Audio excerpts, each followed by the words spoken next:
श्रीवैद्यमानाय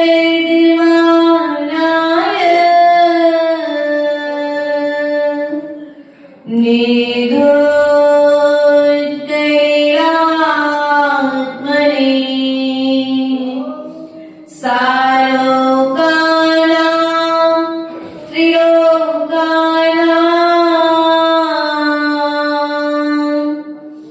यदि विद्यादर्पणायते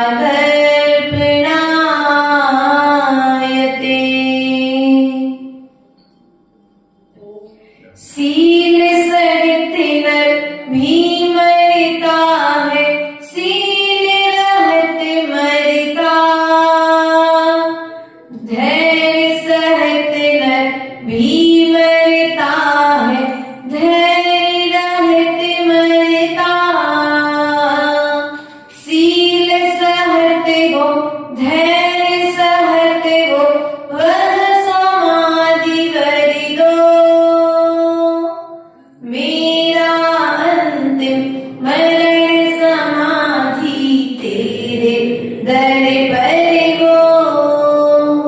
बोले अनंतानंत सत्य परमेश्वरी भगवान की देवादिदेव मूलाय चिंतामणि पार्श्वनाथ भगवान की शासनायक भगवान महावीर स्वामी की आचार्य भगवान विराट सागर जी विशुद्ध सागर जी विभव सागर जी महाराज की आचार्य भगवान कुंद कुंद स्वामी समंत भद्र स्वामी की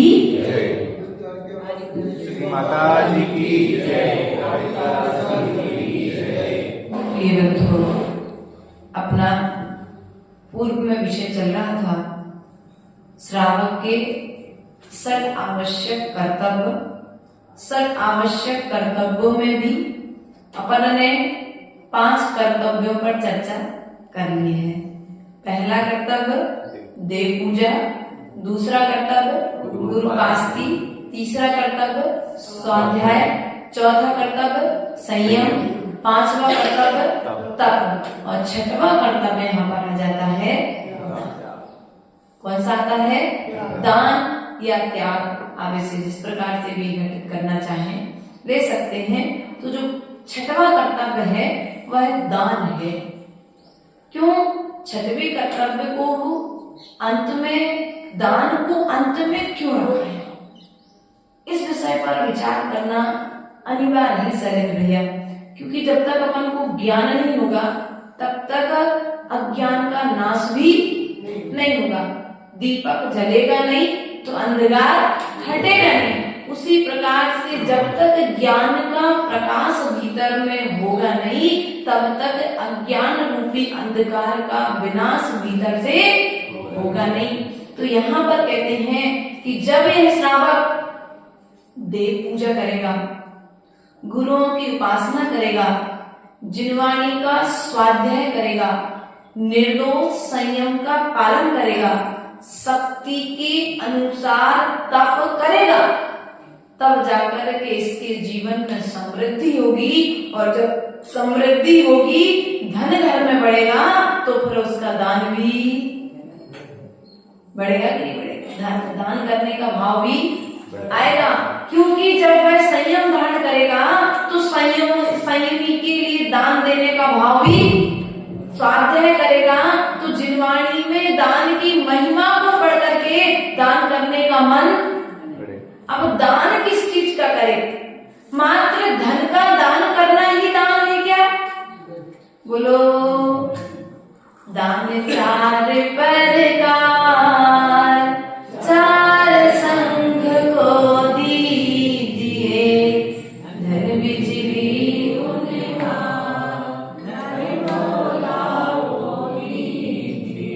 यहाँ पर कितने प्रकार के दान बताए? 4 प्रकार के। लेकिन मैं कल प्रातःकालीन वेला में जब स्वाध्याय कर रही थी विषय का, तो मैं ऐसा विचार कर रही थी कि दान के प्रकार तो 4 बताए हैं, लेकिन ऐसा कोई साधन है कि हम एक दान करें और 4 दानों का फल मिल जाए? एक दान करें और एक दान के फल से हमें 4 प्रकार के दान का फल मिल जाए। तो हमारी आत्मा से है, आवाज आई कि हाँ है। एक दान वह दान है जिस दान को देने मात्र से चारों प्रकार के दान का फल अर्जन किया जा सकता है।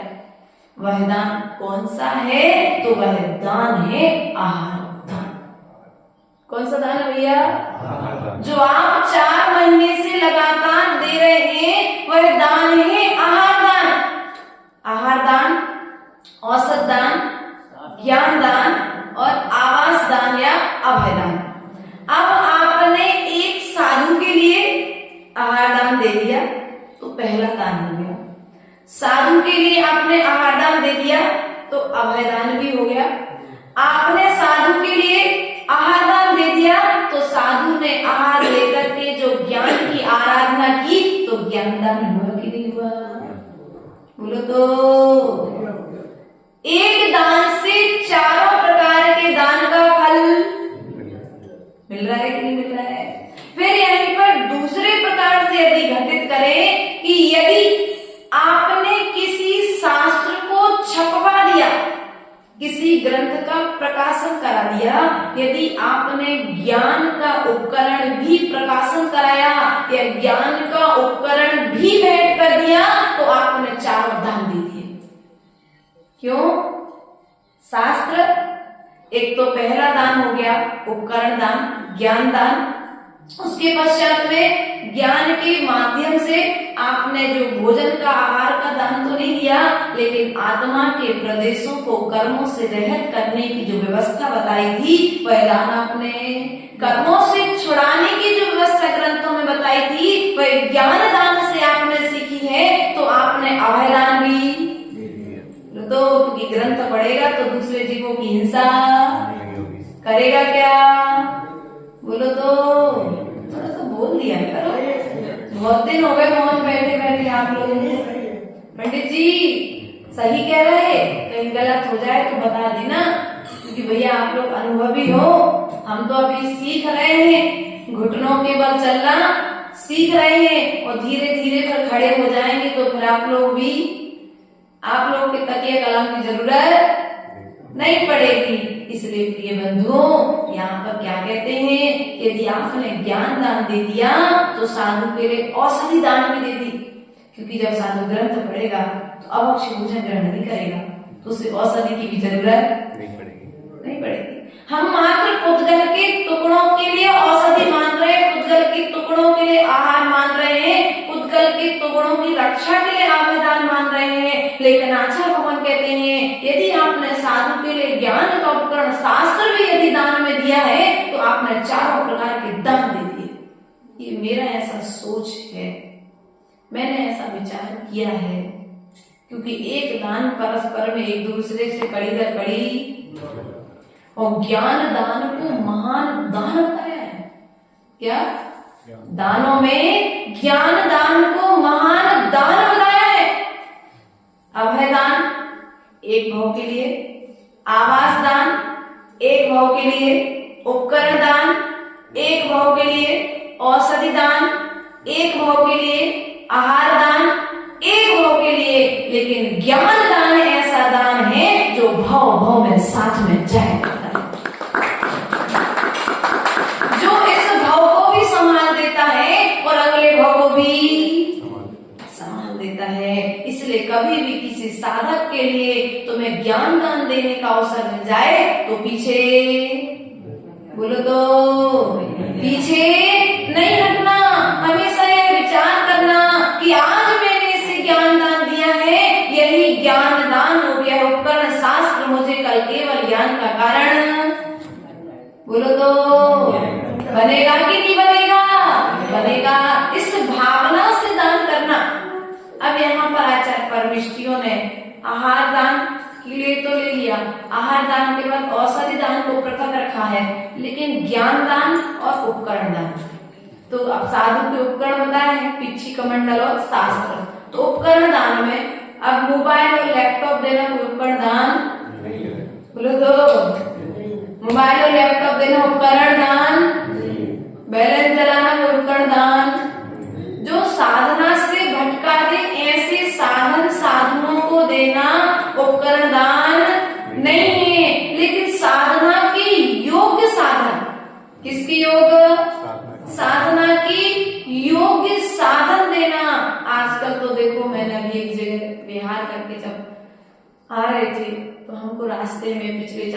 से जब निकले थे तो एक जगह ऐसे सुनने में आया, बोले किताब नहीं छप पाते लेकिन मोबाइल में पीडीएफ भर भर के रख दी है तो बढ़िया एक श्रावक बैठता है, वो स्टैंड रखा रहता है, वो श्रावक मोबाइल का उंगली चलाता जाता है, महाराज जी मोबाइल से अपना काम।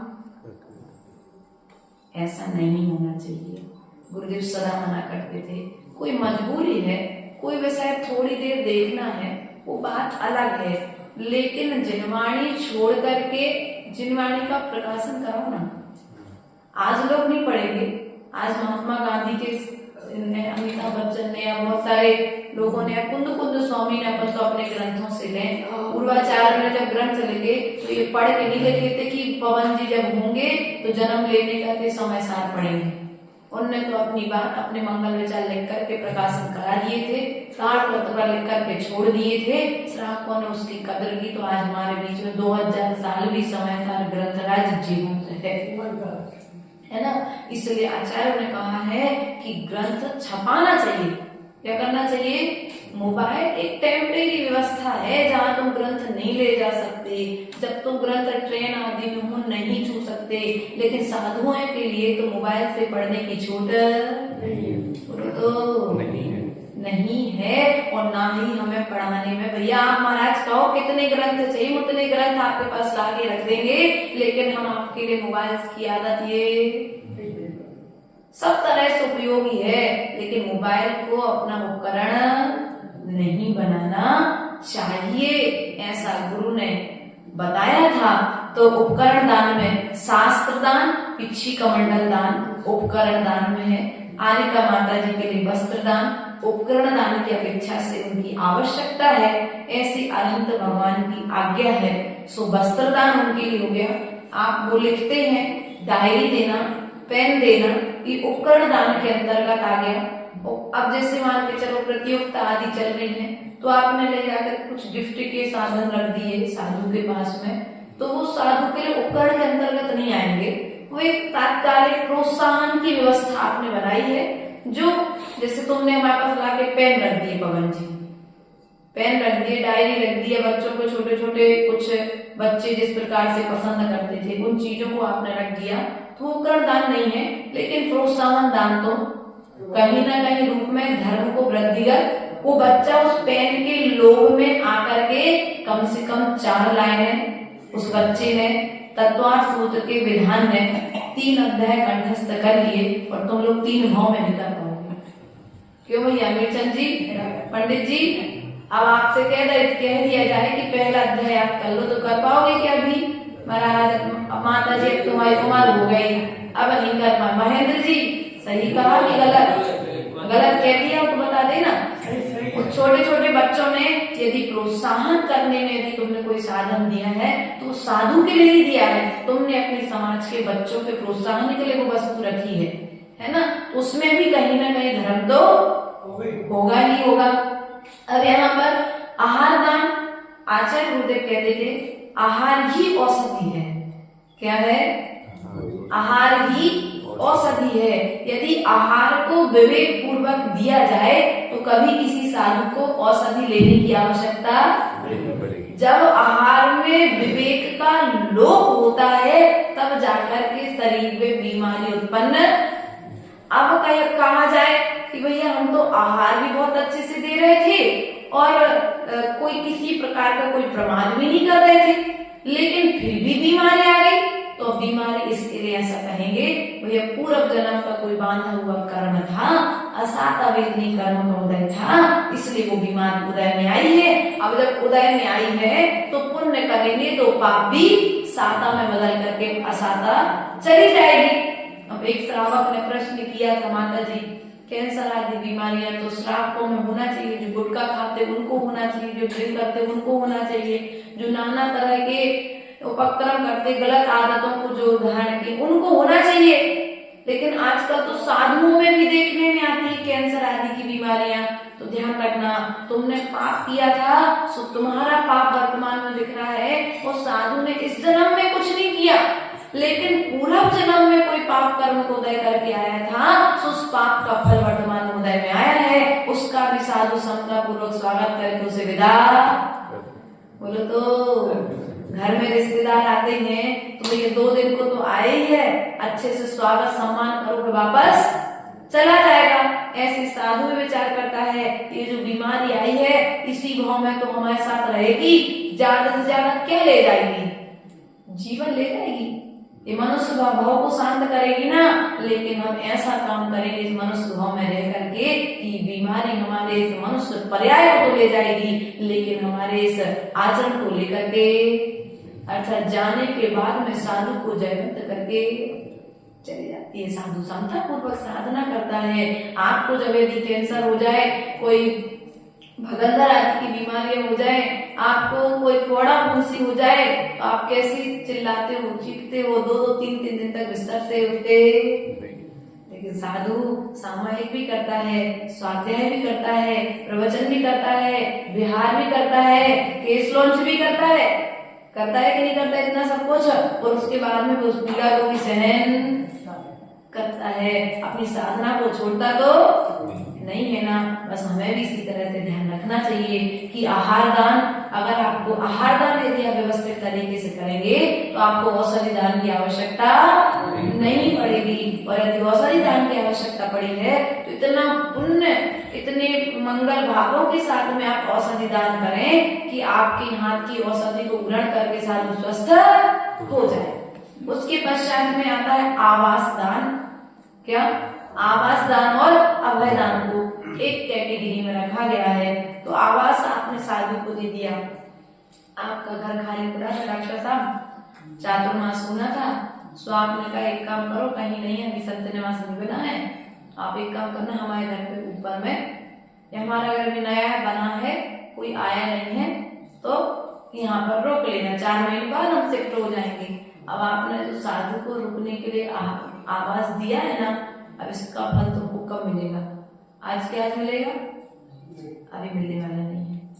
इस सुबह में मिलने वाला हो सकता मिल भी जाए, लेकिन यदि तुम्हें मिलेगा तो आज तुम साधु को रहने के लिए अपना मकान दे रहे हो, कल तुम्हें रत्नों के महलों में रुकने के लिए स्थान मिलेगा। ऐसा ग्रंथों में विवक्षा आई है।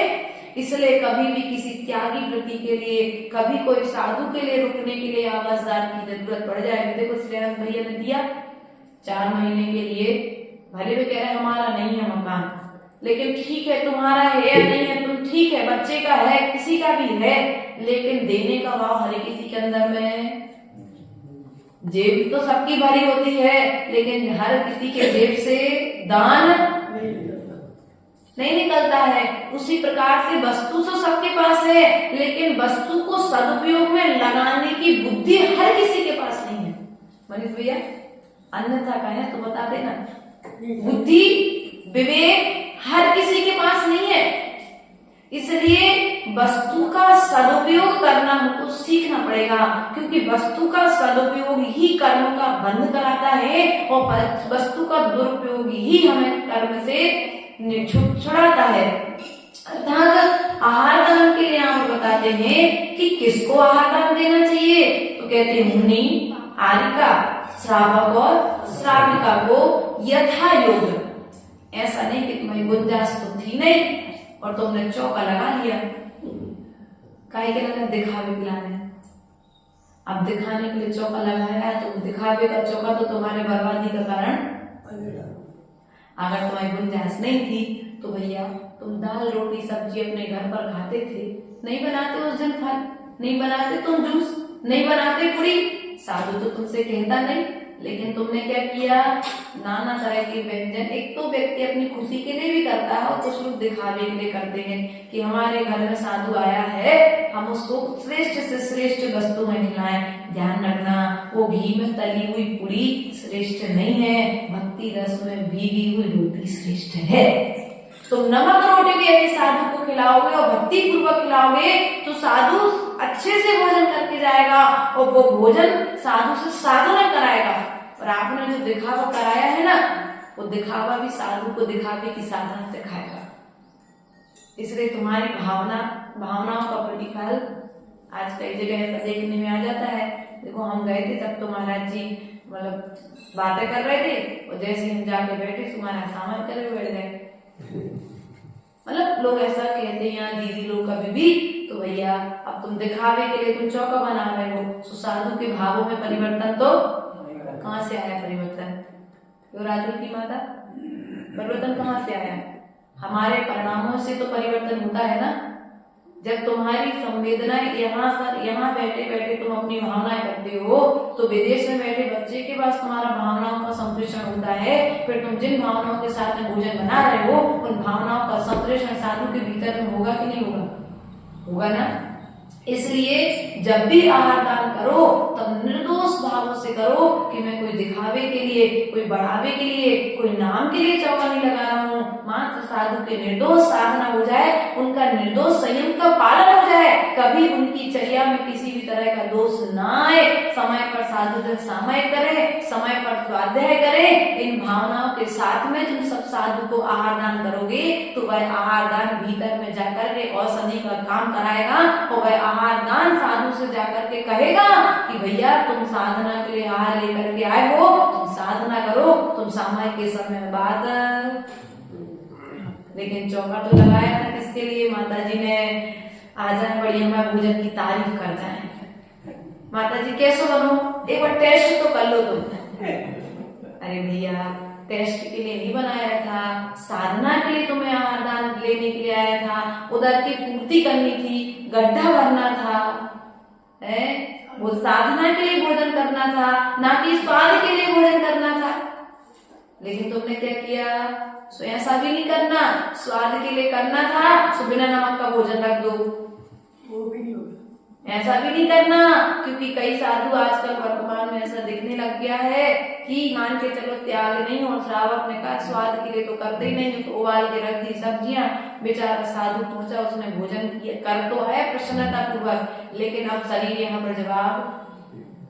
जैसे गाड़ी में आयल जरूरी है ना, वैसे शरीर में भी कुछ व्यवस्थाएं जरूरी है। अब तुमने नमक नहीं दिया, साधु ने तो नहीं कहा कि नमक दो, लेकिन बीपी लो। तुमने मीठा नहीं दिया, साधु को चक्कर।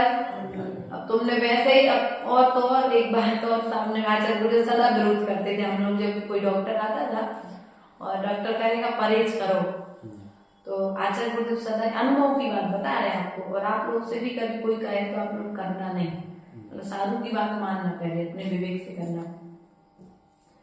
कि एक बार एक वैद्य जी आया और बोले कि महाराज जी आपको घी नहीं, मतलब बूढ़े महाराज जी थे विश्वजीत सागर जी, तो उनके लिए घी वगैरह का मना कर दिया, घी नहीं चलना चाहिए, नमक नहीं चलना चाहिए, मीठा नहीं चाहिए, बहुत सारी चीजों की बीमारियां बताकर उन्हें ये नहीं चलाना। तो आचार्य जी बोले ठीक है। आचार्य जी ने उनकी सुन ली, और सुनने के बाद डॉक्टर साहब विदा हो गए। फिर आचार्य जी ने बैठाया हम लोगों को, सबको बोले देखो डॉक्टर कह के गए ना, उनकी सुन लो, लेकिन करना नहीं। क्यों नहीं करना है इनकी? बोले इसलिए नहीं करना क्योंकि साधु श्रावक के जैसा नहीं खाता। यदि मान के चलो चौके में 200 ग्राम घी में पूरा चौका लग जाता है, अच्छे से अच्छा चौका लगाने वाला हो, व्यवस्थित काम करने वाला हो, तो 200 ग्राम घी में पूरा चौका अच्छे से समेट जाता है एक साधु का। और मान के चलो चौका लगाया, अब तुमने सब्जी में 2 चम्मच घी डाला था, सब्जी तो साधु ने कितनी ली? 1 कटोरी और आधी कटोरी, कभी कभार तो पूरी तो साधु कभी लेता नहीं। अब क्या 2 चम्मच में से कितना घी गया साधु के पेट में? आधी चम्मच से भी सब्जी के माध्यम से पूछा पहुंचा। उसके बाद आपने रोटी पर 1 चम्मच में आपने 8-10 रोटी चपर ली। अब उस 1 चम्मच घी में से 4 रोटी यदि साधु ने खाई तो आधी चम्मच से भी कम घी रोटी के माध्यम से पहुंच गया। अब तुमने कुछ पूरी बनाई तो 1 पूरी में कितना घी लगेगा? मुश्किल से मुश्किल आधी चम्मच 1 पूरी में तलोगे जब। अब तुमने क्या किया, वो जैसे तैसे थोड़ा बहुत तो रस जा ही रहा था, डॉक्टर के कहने में आके तुमने वो और बंद कर दिया। तो अब एक बीमारी को मिटाने बैठे थे, सुन नई बीमारी वो चालू हो गई। इसलिए विवेक पूर्वक अपन को त्याग करना भी है और त्याग कराना भी है, अर्थात विवेक पूर्वक आहार दान करना चाहिए। आहार दान का फल यहाँ पर बताते हैं, तो गृहस्थ से रहित अतिथि की को पूजा सत्कार के साथ दिया गया दान गृहस्थ गृह कार्यों से संचित पाप कर्म को दूर कर देता है। अर्थात जैसे कपड़े पर यदि खून लगा हो तो जल उस कपड़े को धो लेता है, या कपड़े पर दाग लगा हो तो जल जैसे उस कपड़े के दाग को धो देता है, उसी प्रकार से आहार दान से जो भावों में संचित किए हुए पाप हैं वे पाप क्या हो जाते हैं, धुल जाते हैं। उसके पश्चात में कहती हैं कि यदि तुम्हारे पास धन नहीं है, बाबू भैया तुम्हारे पास धन नहीं है तो अब दान कैसे करोगे? तो भैया धन नहीं है तो तुम उस जो भी है तुम्हारे पास, अगर मान के चलो 1 रुपए है तो 1 रुपए में से 25 पैसे तुम दान कर दो, 75 पैसे अपने पास बचा लोगे। उदाहरण से समझ लेना, 100 रुपए है, 100 रुपए में से 1 रुपए दान कर दो तुम। अब वो जो तुमने 1 रुपए दिया है ना, वो 1 रुपए दान का फल तुम्हारे लिए सहस्र गुना फल देने वाला है। जैसे अकृत पुण्य ने क्या किया था, मंदिर का सोना चांदी जो छत्र चवर आदि थे पूर्वी की पर्याय में चुरा लिए थे, लेकिन अकृत पुण्य की पर्याय में आहार दान की अनुमोदना की। अकृत पुण्य की पूर्वी की पर्याय में मैंने आपको सुनाई थी रक्षाबंधन के दिन की कहानी। तो निर्माल्य के भोग से वो कुष्ठ रोगी हुआ, 7वें नरक में गया, गधा बना, कुत्ता बना, सांप बना, नेवला बना, उल्लू बना, नाना तरह की अशुभ पर्यायों को धारण करते हुए उनके दुखों को भोग करके बना वो अकृत पुण्य। और जब अकृत पुण्य बना तो मुनिराज का आहार जब उसके घर पर हुआ तो उसने अपनी माँ से कहा मेरे हिस्से की खीर भी महाराज को खिलाओ। और जब उसने ऐसा बोला तो मुनिराज रिद्धिधारी मुनिराज थे, उन मुनिराज के रिद्धि से ऐसा प्रभाव हुआ, उन मुनिराज का आहार हो गया और उस खीर के पात्र से पूरे गांव ने खीर खा ली, लेकिन वो पात्र समाप्त। अब वो रिद्धि कब तक चलेगी? तो यहाँ पर आता है रिद्धि का प्रभाव सूर्य उदय तक ही रहेगा, सूर्य अस्त होते ही उस रिद्धि का प्रभाव समाप्त हो जाएगा। और फिर आगे आकर तो अकृत पुण्य धन्य कुमार नाम का सेठ बना, और उसने सेठ बनकर के सोने की प्रतिमाएं, सोने के जिनालय, बहुत सारे जिनालय बनवाए, स्वर्ण की प्रतिमाएं बनवाई, छत्र चवर आदि बहुत दान किया, क्योंकि एक उतने से आहार दान के फल से वह वर्तमान में आकर के धन्य कुमार सेठ बना। उसके पश्चात में यहाँ पर आता है आहार दान का फल और किस किस को मिला। तो कृष्ण की कहानी हमने आपको औषधि दान के अंतर्गत बताई थी। कृष्ण ने औषधि दान किया था, जीवंधर कुमार ने औषधि दान किया था, तो उसके प्रभाव से कृष्ण तीर्थंकर बन गया और जीवंधर कुमार ने भी मोक्ष को प्राप्त किया है। ऐसा औषधि दान के विषय में आता है। अब औषधि दान भी किसको देना? पात्र सुपात्र, किसको देना? पात्र को और सुपात्र को देना है। सम्यक दृष्टि आदि जो हैं वे पात्र हैं। मुनिराज आदि का क्षुल्लक अलग है, जो छुलिका है वे सुपात्र हैं। तो इनको दान देना, किनको देना? मिथ्या दृष्टि को, जैसे बंजर भूमि में बोया गया बीज कोई फल को नहीं देता है, ऐसे मिथ्या दृष्टि को दिया गया दान कोई फल को देने वाला नहीं है। करुणा दान है, सो करुणा दान दया के अंतर्गत आ जाएगा, लेकिन उस दान का कोई फल मिलने वाला नहीं है। उसके पश्चात में आता है उपकरण दान। तो उपकरण दान में किसको देना? पिछी, कमंडल, शास्त्र, डायरी, पेन, वस्त्र आदि जो हैं, जिनके जो चीज योग्य। साधु को तुम वस्त्र दोगे तो क्या काम का है ना, लेकिन आरिका को दोगे तो, ब्रह्मचारिणी को दोगे, छोलक को दोगे, ऐरक को दोगे, छुल्लिका को दोगे तो उनके काम में आने वाला है, तो उनकी आवश्यकता अनुसार उन्हें उपकरण दान देना। अर्थात यहाँ पर ज्ञान दान के विषय में आचार्य भगवान कहते हैं जो ज्ञान दान करता है वह भविष्य में जाकर के श्रुत केवली बनता है। अर्थात कौंडेश ग्वाला की पर्याय में आचार्य भगवत कुंद कुंद स्वामी ने एक शास्त्र दान दिया था। उस शास्त्र दान के प्रभाव से वर्तमान इस पंचम काल में वे आचार्य कुंद कुंद स्वामी बने और प्राकृत भाषा में उन्होंने 84 बाहुर लिखे। ऐसे महान ज्ञान के धनी हुए, इसलिए कभी भी ज्ञान दान करने का अवसर मिल जाए तो पीछे मत चूकना। उसके पश्चात में अभयदान आता है। तो यहाँ पर अभयदान के विषय में किसी भी जीव को रक्षा करना है ना, गाय आदि जा रही हैं, कत्ल के लिए जा रही हैं, तो एक व्यवस्था अभी खुल गई अपने यहाँ पर कि उनको डायरेक्ट गौशाला में ले लिया जाता है कि भैया मारो मत इनको, जब तक ये आयु काल में तब तक ये दूध देने लायक नहीं है, दुधारू नहीं है, कोई बात नहीं, लेकिन जब तक जीवित है जब तक हम इनके लिए घास भूसा खिला करके इनका जीवन यापन करेंगे। उसके पश्चात में बकरा ईद जब आती है तो कई जैन श्रावक ऐसे होते हैं कि भैया जिनको बलि के लिए ले जाया जाता है उन बकरों को खरीद लेते हैं, खरीदने के पश्चात उनको यथायोग्य स्थान पर रखते हैं। तो कहने का तात्पर्य है जीव दया का पालन करना, अभयदान, मच्छरदानी, मच्छर वो तुम्हारे ऑल आउट है, मच्छर वाला बल्ला है, बहुत सारी चीजें हमने पूर्व के प्रवचन में बताई थी। ऐसी कोई यंत्र का, ऐसी कोई सेंट का या ऐसी कोई अगरबत्ती का प्रयोग नहीं करना जिससे मच्छर मर जाए। मच्छर के साथ में एक समस्या है, एक व्यवस्था है, मच्छर को मनुष्य के मांस की अलग खुशबू आती है, तो मात्र उसके शरीर पर यदि मान के चलो यदि आपने अमृत धारा भी लगा ली पवन जी, तो अमृत धारा से मच्छर आपके पास में नहीं आएगा। देख लेना, प्रयोग हम लोग कर चुके। आपने कपूर लगा लिया तो कपूर से भी मच्छर आपके पास में नहीं आएगा। नारियल तेल में डाल के कपूर लगा लो आप, मच्छर आपके पास में नहीं आएगा। संतरे का तेल है, आजकल हर चीज का तेल आने लगा। अब बादाम का तेल है, भैया कह रहे सरसों का तेल भी यदि लगा लो तो सरसों के तेल से भी मच्छर नहीं आता है।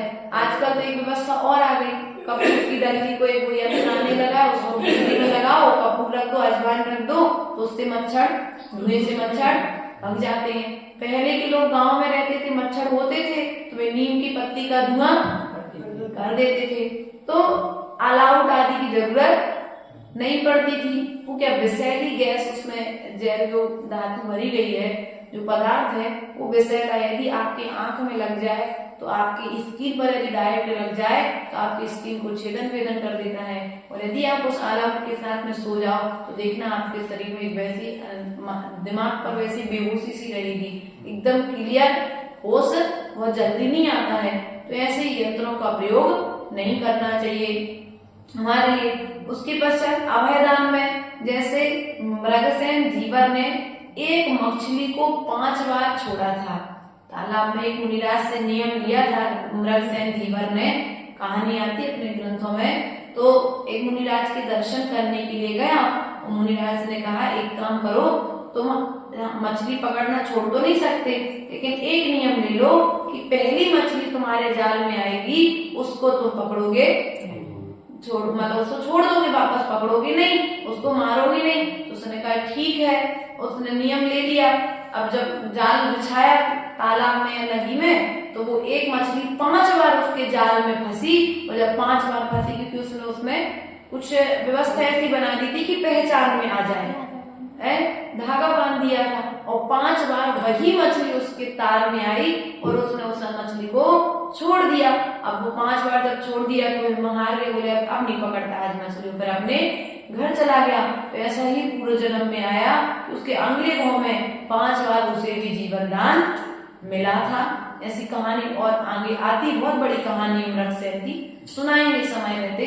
तो कहने का तात्पर्य है यदि कभी किसी जीव को बचाने का मौका मिल जाए, गाय है, बकरा है, कुत्ता है और मुर्गा आदि की अन्य अन्य जगह पर आजकल वो कुमड़े पर स्थापना कर देते हैं, नींबू पर कभी स्थापना करके बलि देते हैं। तो कभी ऐसा यदि मौका तुम लोग को मिल जाए तो कभी भी इस तरह की बलि देना नहीं हो। यदि कोई दे रहा है तो उसे उस बलि से देने से बचाने, दूर करने की प्रेरणा देना कि भैया अपन किसी की बलि देते नहीं है। अपन जिस भारतीय संस्कृति में हमको जन्म मिला है, हम भारत देश के निवासी हैं, हम प्राण लेते नहीं हैं। हम प्राण देना तो पसंद करते हैं लेकिन किसी जीव के प्राण लेना पसंद नहीं करते हैं। हमारी श्रवण संस्कृति हमारे लिए जीवन देना सिखाती है लेकिन किसी का जीवन लेना नहीं सिखाती है। बच्चों को बचपन से संस्कार दिए जाते हैं, चलने से लेकर के सोने तक के लिए कहा जाता है भैया चल रहे हो तो देख करके सो, भोजन कर रहे हो तो देख करके सो, नहा रहे हो तो देख करके नहाओ, खा रहे हो तो देख करके खाओ, और सो रहे हो तो एक बार अपनी चादर भी देख लो, चादर के नीचे कहीं सांप तो नहीं घुस गया। मिर्चन जी, मौसम भी ऐसा चल रहा, हो सकता है तुम्हारे डल्लक के गद्दा के नीचे सांप घुस जाए। और बढ़िया तो गए, तकिया के नीचे बैठा था महेंद्र जी और तुमने बढ़िया उठाई और थके हारे थे तो सीधे सो गए। रात को जैसे वो तुम्हारे तकिए से वो सांप दबा वो निकला और उसे कुछ नहीं देखा, सो उसने तुम्हारे लिए काट लिया जीवन। यहाँ किसी को पता ही नहीं पड़ा कि महेंद्र जी की डेथ क्यों हो गई। है ना। बाद में मालूम पड़ा कि भैया सांप ने काटा, सांप आया कहाँ से, खूब ढूंढा, घर में सांप नहीं मिला। तो हमेशा शोधन करके सोना, चलते समय शोधन का ध्यान रखना। कई बार हमको याद है 2008 या 9 की बात है, आचार्य विद्यासागर जी का संघ वहां से कुंडलपुर से विहार करके हटा की ओर आने की संभावना थी। तो समाज के साथ हम लोग निवेदन करने गए थे, और ऐसे गांव में तो झाड़ियां रहती हैं, और झाड़ियों के लिए जब हम लोग वहां पर गए पीछे साइड में लघु शंका आदि के लिए, तो वहां पर जैसे बैठे तो पहले जब देखा जब तो कुछ भी नहीं था, लेकिन जैसे ही देखा तो पैर पर से नाग नागिन का जोड़ा निकल गया। लेकिन किस्मत इतनी अच्छी रही कि काटा नहीं, तत्काल वो वापस जहां से आया वहीं चला गया। लेकिन यदि नहीं मतलब देख लिया तो बच गए, और नहीं देखते तो काट लेता। और आज तुम्हारे बीच में नहीं होते। ऐसी कई घटनाएं हमारे जीवन में हो जाती हैं। हाँ भैया, तुम्हारे पुण्य ने बचा हमारा, है ना। कोई ना कोई जन्म का पुण्य होगा। तो कहने का तात्पर्य है कि हमेशा जब भी दरवाजा लगाओ, ऐसा नहीं तुम लोग खिड़कियां लगाते हो, ठंडे के दिन आ रहे हैं, अभी तो खिड़कियां खुली नहीं 8 महीने, क्योंकि जरूरत नहीं थी। चतुर्मास में भी हवा चाहिए, गर्मी के दिनों में भी हवा चाहिए। अब ठंडे का मौसम आ रहा है तो खिड़कियां लगाओगे, छिपकली भरी है उसमें, छिपकली शहद मर जाएगी। कई बार इतनी जोर से दरवाजे लगाते हैं क्योंकि पूंछ कट जाती है। कई बार चूहा तुम्हारे दरवाजे में आकर के मर जाते हैं, छिपकली मर जाए, सांप। कई बार ऐसी व्यवस्थाएं भी रहती हैं कि अपन को पता ही नहीं था, और वो सांप तुमने सामान फेंका सैफ पर, वो सांप वहां पर बैठा तो वहीं तुम्हें मर गया। और जब बाद में कुछ दिन बाद बदबू आई तो पता पड़ा कि यहाँ पर सांप मर गया। जब तुमने देखा तो सांप है, छिपकली है, चूहा है, कॉकरोच है, मक्खी है, आदि आदि में ऐसे जीव जंतु हैं जिनकी घर में उत्पन्न होने की संभावना रहती है। तो जब भी उत्पन्न हो सकते हैं तो हमें इनकी जीव रक्षा के लिए संभावना अपनी व्यवस्था को व्यवस्थित रखना चाहिए, शोधन आदि करके। उसके पास यमपाल चंडाल की कहानी आती है अभयदान के लिए, कि उसने चतुर्दशी के दिन बलि नहीं लूंगा, और उसके प्रभाव से वह अभयदान के प्रभाव से वह स्वर्ग के में जाकर के देव हो जाए। उसके पश्चात में आती है एक सूकर की कहानी आती है आवास दान के लिए, कि एक सूकर और शेर थे। पहले मोची और धोबी और मोची ने मिलकर एक सामूहिक कक्ष बनाया, और उसके पश्चात में उनमें दोनों में विवाद हो गया। उनने कहा भैया ये संत नहीं रोकेंगे, उनने कहा वो संत नहीं रोकेंगे, लड़ाई हो गई। तो एक जाकर के सूअर बन गया और एक जाकर के जंगल में सियार बन गया। अब जंगल में आए मुनिराज, तो मुनिराज जंगल में बैठे, गुफा में बैठे साधना कर रहे थे। तो सूकर ने उनकी रक्षा की और सियार ने उन पर प्रहार किया। जब सियार ने प्रहार किया तो मर करके नरक चला गया, और जो सूकर ने प्रहार किया तो स्वर्ग चला गया। तो आवास दान की व्यवस्था भी इस तरीके से ग्रंथों में कहानी आती है। उसके पश्चात में साधुओं की निवास के स्थान योग के बसतिका में दान से मनुष्य नाना प्रकार के रत्नों से निर्मित अति उन्नत अनेक मंजिला वाला चंद्र की किरणों से भी प्रज्वलित प्रसाद को अर्थात महलों को प्राप्त करता है, ऐसा प्रमाण ग्रंथों में आया है। उसके पश्चात दान के अतिचार बताते हैं।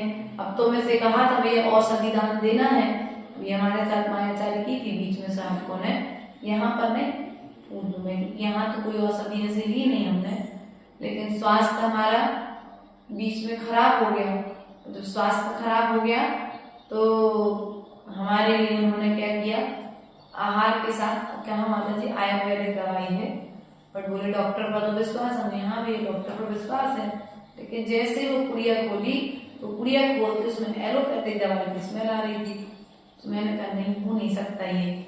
अब बोले नहीं वो सफेद कलर की आयुर्वेदिक भी आती है। हमने सफेद कलर की आयुर्वेदिक आती है, ये बात को मानते हैं, लेकिन ये आयुर्वेदिक नहीं है। तो हमने फिर उसको, तो कई बार हम भी ऐसी मायाचारी साधु के साथ में कर लेते हैं। भाव तो अच्छा रहता है, लेकिन भाव के साथ में विवेक भी होना अनिवार्य है। तुमने मन शुद्धि काय शुद्धि बोला है, आहार जब शुद्ध बोला है, उसका मतलब क्या हुआ, तुमने जो आहार जब शुद्ध बोला है तो जो औषधि तुम दे रहे हो वो भी तुम्हारे आहार के अंतर्गत भैया आ गई ना। और जब तुमने वो औषधि दी है तो औषधि भी शुद्ध होनी चाहिए। अब ये बात अलग है कि कई एलोपैथिक दवाइयां ऐसी हैं जो मतलब आजकल मतलब आयुर्वेदिक जड़ी बूटियों आदि से भी बन रही हैं, उनमें कोई ऐसी मतलब गलत केमिकल नहीं है, मांसाहार आदि से संबंधित केमिकल नहीं है, ऐसा हमको आयुर्वेदिक डॉक्टर ने बताया था। तो कहने का तात्पर्य ये है कि आहार इतने अच्छे से कराओ कि औषधि की जरूरत ही ना पड़े।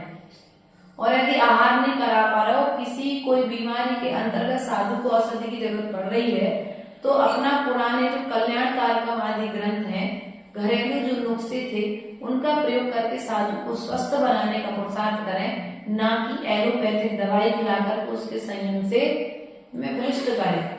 हम क्या करते, कई बार मायाचारी करके साधु को उनकी साधना से भ्रष्ट कर देते हो। साधु को तो पता नहीं, बेचारे अपने तुम्हारी बातों में आकर के उन्हें ले लिया। उसके पश्चात में आहार के समय गरम गरम भोजन देना, क्यों भैया, आहार के समय गरम गरम भोजन को मायाचारी करना कि भैया नहीं, मायाचारी हमने जलाई नहीं माता जी, बिल्कुल गैस नहीं जलाया हमने। अब वो गैस की आवाज भी आ रही है, जो वस्तु हाथ में आई है वो भी समझ में आ रही है कि गर्म होके आई है। तो आचार्य गुरुदेव सदा एक चीज करते थे, भैया कभी मान के चलो जब ज्ञान नहीं था सर भैया हमको, तो कभी एक आध बार अपन ने ऐसा किया कि चौके की रोटी बहुत मोटी बनी और अब वो कच्ची है, मोटी और देने योग्य नहीं है, और कभी मायाचारी से हम लोग नहीं थे, तो कभी एक आध बार किया ऐसा कि अपन ने तत्काल जाकर के पीछे से दूसरे चौके से वो लगा के, इस चौके में आचार्य खड़े हैं, घरों में तो 4 भाई इकट्ठे रहते हैं प्राय करके, गाँव में साइड में देखो तो चौके अलग अलग हो जाते लेकिन घर एक होते हैं। तो ऐसे एक आध 2 जगह मेरा मौका पड़ा, तो अपन ने ऐसा किया कि अपन ने पतली रोटी बनवा दी और बनवा करके तत्काल उसको ठंडा करके घी लगा करके वो आचार्य श्री के अन्य तक पहुंचा दी। लेकिन आचार्य श्री को पता नहीं कहाँ से मालूम पड़ जाता था, और उनने जैसे ही बिल्कुल ठंडी हो गई है, उसके पश्चात में उनके अंजलि में गए, उन्हें पता पड़ गया कि ये तत्काल वहां से आई है, तो वह तत्काल रोटी का त्याग कर देते थे। उन्हें फिर रोटी ले लेंगे, चावल खा लेंगे, चावल ले लेंगे, फल ले लेंगे, ड्राई फ्रूट ले लेंगे, मीठा ले लेंगे, जूस पानी सब ले लेंगे, लेकिन रोटी का फिर त्याग, क्योंकि अग्नि हमें दिख नहीं रही है, और दूसरे चौके अगर लगातार शांत घर का भोजन है तो एक पट्टी आकर के चल सकता है, उसमें भी दोष नहीं है। तो हमारे चौके में तो नहीं बना, लेकिन दूसरे चौके से भी यदि हमारे निमित्त से बनकर के आया है तो वो भोजन में हम ग्रहण नहीं करेंगे। ऐसा कई बार आचार्य गुरुदेव के पास हमने देखा, और आज वर्तमान में भी आचार्य गुरुदेव ऐसा ही करते हैं कि वर्तमान में यदि कोई गर्म बना करके देता है तो आचार्य गुरुदेव कभी भी गर्म भोजन ग्रहण, वो पहले से हॉट पॉट में बात कर, जो आज व्यवस्थाएं आने लगी हैं, पात्र ऐसे आने लगे, उनमें रख दो तो गर्म व्यवस्था बनी रहती है। परात में आपने पानी भर दिया, उबलता हुआ पानी भर दो, पूरे डब्बे लगा करके आप भर दो तो सब्जियां भी गर्म बनी रहती हैं। या सिगड़ी पहले से थोड़ी सी बुझने वाली थी, आपने उस पर परात रख दी है चूल्हे की, अब तो गैस की व्यवस्था रहती नहीं है, तो इस प्रकार से भी व्यवस्था करते हैं। अब क्योंकि ठंड आ रही है तो सब्जियां घी की बनेगी और सब पर घी जमेगा, तो लोग बढ़िया धीरे से चोरी से गैस जलाएंगे और कहेंगे नहीं नहीं नहीं हमने तो किया ही नहीं भैया, पहले से उसकी व्यवस्था ये है कि आप एक परात में पानी भरो, पानी भर करके उसमें सब चीजें व्यवस्थित तरीके से रख दो। रोटी का डिब्बा नहीं रखना, नहीं तो वो पूरा गीली हो जाए। अन्य चीज जो विवेक पूर्वक जो सब्जी है, दाल है, चावल आदि जो आप लोग रखना उसे समझते हैं उनके लिए। उसके पश्चात में पत्ते आदि, अब देखो पत्ते आदि की व्यवस्था ऐसी हमको सामने में आई, कुछ औषधि योग पत्तियां होती हैं और कुछ अपने रसना इंद्री की पूर्ति के लिए पत्तियां दी जाती है। पवन जी, औषधि युक्त जैसे गुरवेल है, नीम है, ये औषधि वाली चीजें हैं, है ना। उसके पश्चात में आप कोई पालक की भाजी चला दे साधु को, कोई अब जैसे मेथी की भाजी है तो हम कहते मेथी की भाजी की जगह पर आप मेथी की वो चला दो, साबुत मेथी जो आती दाने, उसको उबाल के चलाओ, शुगर की परेशानी है तो व्यवस्थाएं हमको बनानी पड़ेंगी।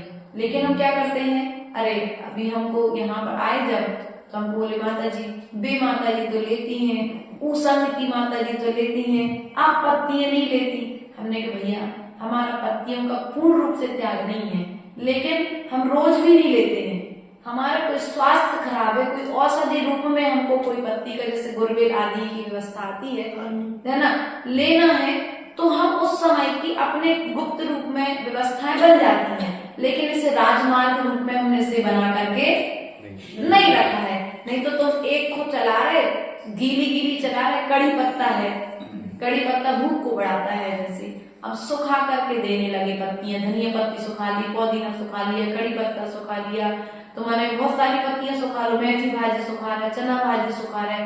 अरे भैया इतना क्यों साधु के लिए तुम्हें लोलुपी बनाना, तुम्हें पसंद थी तुम खा लेते, साधु को क्यों? क्योंकि साधु के लिए कहीं ना कहीं श्रावक भी बिगाड़ने में, क्यों पवन जी, हम जहां तक देख पाते हैं, क्योंकि परस्पर उपद्रव जीवन नाम से चलता है।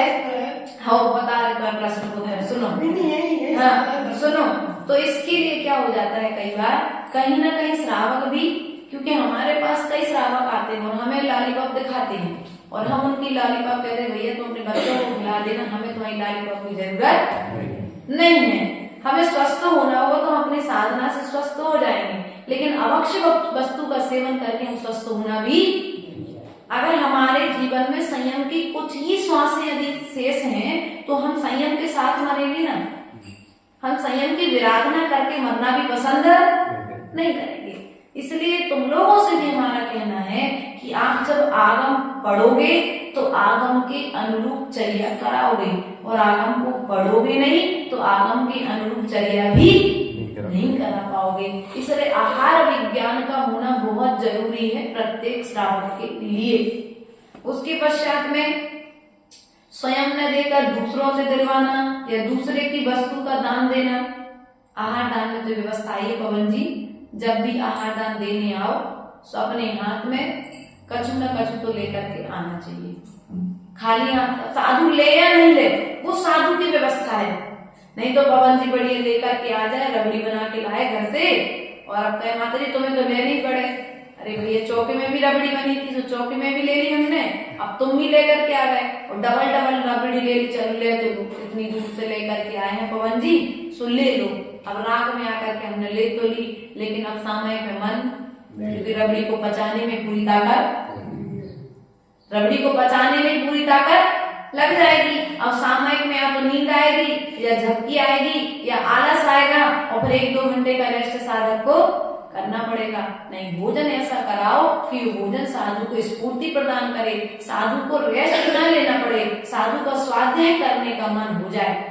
दूसरे की वस्तु देने, चौके में आहार दान देने गए, लड़ाई झगड़ा करने लगे, अरे तुम्हें दे दो, हमें नहीं दे रहे, तुम्हें तुम दे दो। नहीं भैया, तुम समता पूर्वक आहार देने गए थे, एक अंजलि मिल जाए मामी आहार देने तो संतुष्ट रहना चाहिए। ऐसा नहीं कि हम 4 गिलास देंगे तब ही हमें संतुष्टि मिलेगी। नहीं, आपके जैसे भी कई ग्राहक हमारे सामने आते हैं तो हमारा सभी के लिए यही संदेश है, एक अंजलि मिल जाए बहुत बड़ी बात है। तुम्हें 2 अंजलि 10 अंजलि देने की जरूरत क्या है? हमारे साथ जैसे भैया जाते हैं, बड़े भैया जाते हैं, शैलेंद्र भैया, अब जाते हैं तो वे क्या करते हैं, हमने तो कई बार देखा है, सब जाएगा, दीपेश जाएगा, तो आचार्य ने हम लोग को सदा से एक बात सिखा करके रखी है कि आहार शोधन के लिए हम आपको लेकर के जा रहे हैं, आपको 1 अंजलि आहार देना है, बाकी ग्रास है, सब्जी है, फल है, जूस है, या तो चौके मालिक से दिलवाओ या फिर चौके में भीड़ है तो 1-1 अंजलि सबसे दिलवा करके आप अपनी व्यवस्था बनाओ। और कई बार तो ऐसा होता था कि हम लोग रोज आहार कराते थे और रोज शोधन कराते थे, सब व्यवस्थाएं बनाते थे, उसके बाद भी कई बार महीनों तक आचार्य जी की अंजलि में ग्रास नहीं रख पाते थे। कारण शोधन में अपन लोग लगे हुए हैं, श्रावक आगे लेता जा रहा है, और कभी श्रावक भी ऐसा नहीं कहता था दीदी आपने आहार नहीं ली तो आहार दे लो। फिर आचार्य गुरुदेव सारे कभी निकाल करते हैं बेटा आहार तो दे लो तुम। अगर हम लोग आचार्य से कहते हैं आचार्य इतने सारे दिन हो गए, साथ में तो जाते लेकिन आहार देने नहीं मिलता, तो फिर आचार्य से ध्यान रखते थे, क्योंकि औषधि मन ले जाए तो श्रावक को हमने बता दिया कि औषधि की महिमा, सो भैया तुम सब सामान तो तुम्हारे चौके का है, औषधि अकेली हमारी है, सो औषधि दान के लिए भी कई बार श्रावक हाथ से जल हमारे तो हम ही देने दान, आप नहीं दे दीदी, तो भैया ठीक है तुम दे लो, मनो शांति रहने दो, है ना। तो कई बार अपन को इस चीज का ध्यान रखना चाहिए। उसके पश्चात में अगर दान करते हुए भी आदर ना होना, दान दे रहे, उसके बाद आदर नहीं करे, दूसरे दाता के गुणों को सहन नहीं करना। यदि हमने प्रशंसा कर दी कि ऋचा देखो कितने अच्छे से आहार कराती है, अब हमने ऋचा का नाम ले लिया प्रवचन में रोज और वर्षा का नाम नहीं लिया, सो भैया दूसरे के गुण सहन नहीं कर पाना, ये भी तो दाता का एक दोष है। या उनके चौके में गए थे तो खूब अच्छा चौका बना था, लेकिन तो कुछ बन नहीं है। अब वो नॉर्मल एक बात चल रही थी, बच्चे हंसी कर रहे थे आपस में और लोगों ने उसको क्या कर लिया, राई का पहाड़।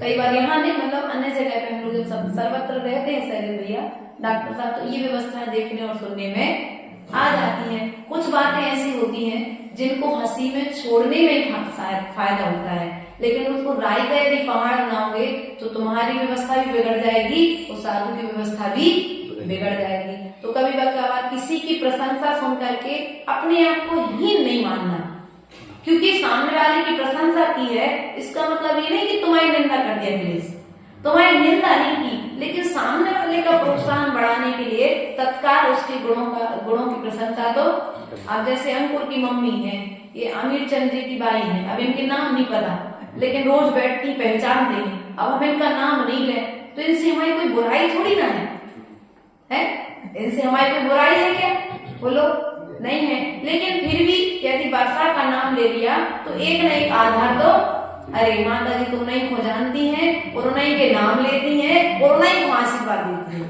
अब क्या होगी व्यक्ति की मेंटलिटी, मतलब हम लोग कई बार जब आचार्य श्री के पास रहते थे ना, तो ऐसी बातें हम लोग के पास सुनने में आती थी। तो आप लोग तो ऐसा नहीं करते होंगे शायद, बहुत अच्छे समर्थ सिद्धि के समर्थ लोग हैं, ऐसी बातें नहीं करते होंगे, इसलिए ध्यान रखना चाहिए। आहार दान देने के पश्चात में कभी भी अहंकार नहीं करना चाहिए। आहार के काल का उल्लंघन करना, काल का उल्लंघन करके आहार दान देना, ये भी एक आहार दान का दोष है।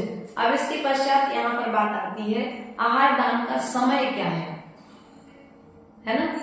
तो मूलाचार ग्रंथराज में जब हम लोग पढ़ रहे थे पिछले साल चातुर्मास में, तो भट्टके स्वामी ने भाग 2 में आहार दान की जो व्यवस्था बताई है तो दूसरे पहर में बताई है। क्या आहार दान की व्यवस्था जो है मूलाचार ग्रंथ के अनुसार दूसरे पहर की व्यवस्था आई है, क्योंकि पहले चूल्हा चलता था, कंडा आदि से मतलब जो लकड़ी आदि को इकट्ठा करके लाता था, कुएं पे पानी भरने जाता था, वो कच्ची सड़कें थी, तो श्रावक जब लाता था 10 बजे तक चूल्हा करेगा, फिर जाकर के रोटी बनाएगा, तब जाकर के जब धुआं उड़ना समाप्त तो हो जाए तब सामयिक के बाद 11:30 से जो 12 बजे 12:30 बजे तक जो सामयिक का काल है 2.5 घंटे का, वो सामयिक के काल को छोड़ करके शाम होने के 3 घड़ी पहले, रात होने के सूर्य अस्त के 3 घड़ी पहले साधु आहार के लिए श्रावक के घर पर जाए, ऐसा मूलाचार ग्रंथ में बताया है। फिर अभी हम लोगों ने वसुनंदी श्रावकाचार्य ग्रंथ पढ़ रहे थे, तो उसमें कहा श्रावक के लिए 2 घड़ी सूर्य उदय के 2 घड़ी बाद और सूर्य अस्त के 2 घड़ी पहले श्रावक के आहार की व्यवस्था है, और साधु के आहार की व्यवस्था है 3 घड़ी सूर्य उदय के 3 घड़ी बाद और सूर्य अस्त के 3 घड़ी पहले तक साधु आहार कर सकता है। अब यहाँ पर जो है अब बात आती है आहार का समय। तो आहार का समय कृति कर्मों के बीच में यदि देखा जाए तो सामयिक का काल बताया है, स्वाध्याय का काल बताया है, साधु के लिए अन्य अन्य कृति कर्मों के आवश्यक कृति कर्मों के पालन की बात तो बताई है, लेकिन आहार की व्यवस्था साधु स्वाध्याय का समय छोड़ करके सामयिक के समय को उतने काल के लिए छोड़ करके आहार करने के लिए जाता है, वर्तमान पंचम काल का साधना को निर्दोष पालन करने के लिए, है ना। इसलिए आहार का काल जो है ग्रंथों के अनुसार सर्वासिद्धि ग्रंथ में आया है, यहाँ पर प्रमाण भी दिया है, और समय साल ग्रंथराज का हमने भी आपको बताया है। तो ऐसी बहुत सारी व्यवस्थाएं जो हैं ग्रंथों में बताई गई हैं, इसलिए हम ग्रंथों की यदि निर्दोष साधना का परिपालन करना चाहते हैं तो हमें ग्रंथों से जुड़ना पड़ेगा, तब कहीं जाकर के ग्रंथों के मोक्ष मार्ग की निर्दोष साधना हम करा सकते हैं। इसलिए ग्रंथों से जुड़ने का प्रयास करें। हमने आपको पूर्व बताया था कि निर्माण अपना महावीर भगवान का निर्माण दिन आ रहा है, अभी निर्वाण दिवस आएगा, तो निर्वाण दिवस के दिन जैसे शरद पूर्णिमा के दिन आपने नियम लिया था 1 साल तक लगातार अभिषेक करने का लिया था, कहीं पर भी करें भारत के कोने में, लेकिन भगवान का अभिषेक करेंगे। उसी प्रकार से आपको निर्वाण दिवस पर एक नियम सबको लेना है कि 1 पेज करें, लेकिन 24 घंटे में एक ग्रंथ का स्वाध्याय 1 साल के भीतर में हम जरूर करेंगे। अपने अपने मानस को तैयार कर लें। आज हमने छठवां 60 आवश्यकों में आहार दान के विषय में समझा है। तो आहार दान के लिए औषध तथा पथ्य और अपथ्य का ज्ञान होना, साधु के योग क्या है, शीत प्रकृति है, वात प्रकृति है कि कफ प्रकृति है। ऐसा नहीं कफ बढ़ रहा है और तुम और दूध पिलाते जाओ, साधु को रबड़ी खिलाते जाओ, रसगुल्ला खिलाते जाओ, है ना, नहीं। अगर कफ बढ़ रहा है तो इन सब चीजों को अपन को थोड़े दिन के लिए बंद करके दूसरी व्यवस्थाएं आहार दान की बनानी चाहिए। यदि साधु को भीतर में हीट बढ़ रही है तो हीट की व्यवस्थाएं भी औसत के हिसाब से, आहार के हिसाब से अपन को बनानी चाहिए। यदि हाथ पैरों में जॉइंट पेन हो रहा है, बात के कारण दर्द हो रहा है, तो बाद वाली चीजें जो बात को बढ़ाती है, जैसे सेमफली है ना, बहुत सारी सब्जियों में भी ऐसी चीजें आती है जो बादी सब्जियां होती हैं, तो उस बादी चीजों के लिए भी आहार में अपन को ब्रेक करके साधु को आहार कराना चाहिए। उसके पश्चात में अच्छे उपकरण होने के बाद में भी हल्के उपकरण भेंट करना। अपने पास में अपन अच्छे से अच्छा उपकरण साधु को दान में दे सकते थे, लेकिन अपन ने क्या किया, अरे रहने तो दो, जंगल ही तो जाने हैं, तो क्या सो भी कमंडल दे तो दो, नहीं। अच्छा शास्त्र तो अच्छा बढ़िया साधु के उपयोग का शास्त्र रखा था, तो अपन ने क्या कि नहीं ये रहन तो दो, मुझ के शास्त्र रखे का छंपाने अपन को शास्त्र है, क्या देना अपन को दान, नहीं भैया। तुम दान करोगे तो दान तुम्हारे विज्ञान का केवल ज्ञान का कारण बनेगा। अच्छी बसती का थी भैया, रुक नहीं तेरा साधु तो जैसे चाहे में रुक जा, क्या साधुओं को तो जैसे चाहे में रुकने की आदत होता है। तो एक काम करो, कछु नहीं है अभी तक को ज्यादा विकल्प नहीं करो, अच्छा है और पार्टी डाल दे तो सोने कौन है जिंदगी बसाने, तो जैसा चाहे स्थान तुमने देख लिया रुकने के लिए। कई बार हम लोग जब विहार करते हैं अच्छे अच्छे मकान मिलते हैं और उन सब स्थानों को छोड़ करके श्रावक वो बिल्कुल घटिया वाली व्यवस्था कभी कभार देख लेता है, और अपन कहेंगे भैया ये वाले स्थान भी तो मिल सकता था। अरे माता जी का करने को हमको रात ही तो गुजारने थे। अरे भैया रात भी गुजारना है तो थोड़ा स्थान भी तो रात में समय भी तो करना है, हमें स्वाध्याय भी तो करना है, अपने सुबह उठ करके कृति कर्मों का पालन भी तो करना है। तो इतना तो योग स्थान हो कि रात हम सुख से गुजार सके, उस स्थान पर बैठने पर साधना में मन तो लगे। नहीं तो अरे तुम्हें क्या करने माता जी, अरे साधु राग में इस तरह के स्थान में, तो फिर हम श्रावक में और साधु में अंतर क्या रह गया। नहीं भैया ऐसा नहीं है। साधु के साधना के योग्य यदि साधन होते हैं तो साधु साधना निर्दोष करके उसे दिन दूनी रात चौगुनी बढ़ाता है। और यदि साधना के योग्य साधन नहीं है तो साधना तो करेगा लेकिन वह साधना में वृद्धि नहीं कर पाएगा, आगे उसकी साधना नहीं बढ़ पाएगी। उसके पश्चात में आता है कि साधु के लिए औषध दान आदि की व्यवस्था हमने आपको बता दी गई है। तो आज मूल ग्रंथ का अपना यही आपसे आशा है कि अभी तक आप जो जिस प्रकार के आहार दान यहाँ पर दे रहे थे, औषध दान जो दे रहे थे, जो अभय दान आप दे रहे थे, उन सब ज्ञानों में भी सबसे महान दान यदि किसी को माना है तो वो माना है ज्ञान दान के लिए, और दूसरा दान यदि किसी को महान माना है तो आहार दान के लिए। हमारी दृष्टि से आहार दान दे दिया मतलब आपने चारों दान दे दिए, ज्ञान दान दे दिया आपने चारों दान एक में गर्भित होकर के आपने दान कर दिए। इसलिए अपने जीवन को मंगलमय यदि बनाना है तो साधु की चर्या से, ग्रंथों के प्रकाशन से अर्थात जिनवाणी आदि के दान से जुड़ने का प्रयास और पुरुषार्थ करेंगे। 60 आवश्यक कर्तव्य को हमने यहाँ पर जाना है और समझा है। अब इन सब आवश्यकों का पालन करने का पुरुषार्थ हम सभी करेंगे। ऐसी भावना के साथ पूरे पार्षनाथ भगवान की जय, परम पूज्य आचार्य गुरुवर महाराज की जय।